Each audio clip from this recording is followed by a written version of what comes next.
Hello fellow dummies. Today I'm going to talk to you about the different instruments you can find in an orchestra.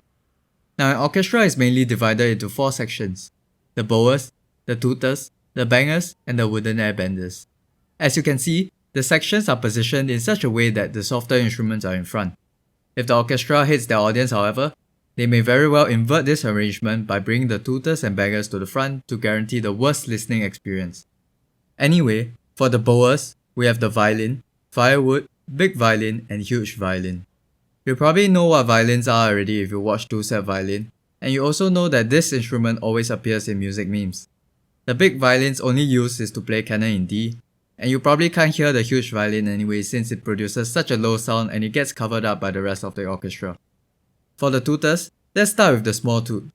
The small toot has 3 valves and some additional slides to fine-tune certain notes which you play by buzzing through a thing called a mouthpiece. Players of the small toot always take the limelight and have an ego that is inversely proportional to its size. Moving on, we have the curvy toot.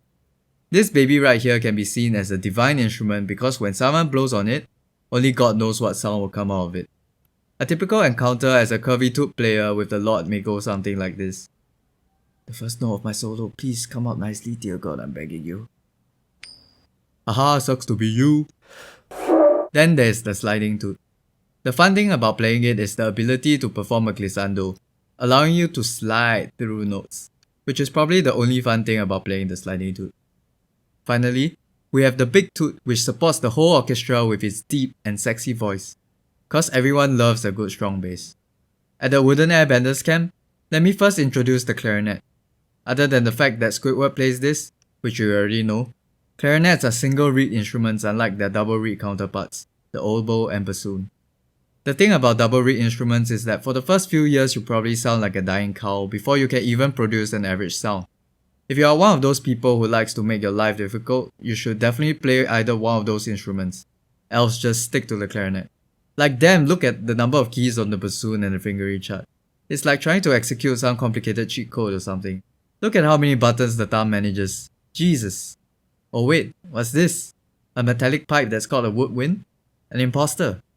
This instrument is the flute, which does not operate with reeds. Instead, you channel your air downwards unlike other instruments and blow into the mouthpiece of the flute to make a sound. Last but not least, we have the bangers. This is a triangle, which is one of the most difficult things to play. Now you might be thinking that this is a joke, but trust me, it is not easy to get the right sound off of it. Then we have the timpani, which is unique in the sense that you can control the pitch of the drum using the pedal, and the xylophone, which is now an upgraded version of the toy you play as a child. Then there's a whole list of different auxiliary percussion and other random stuff like chimes or wooden blocks or whatever. Following which, we have independent instruments without a section like the piano or the harp, which commonly appear at the sides of the stage. And that's it for the main orchestral instruments. Hope you learned something new, and see you next time.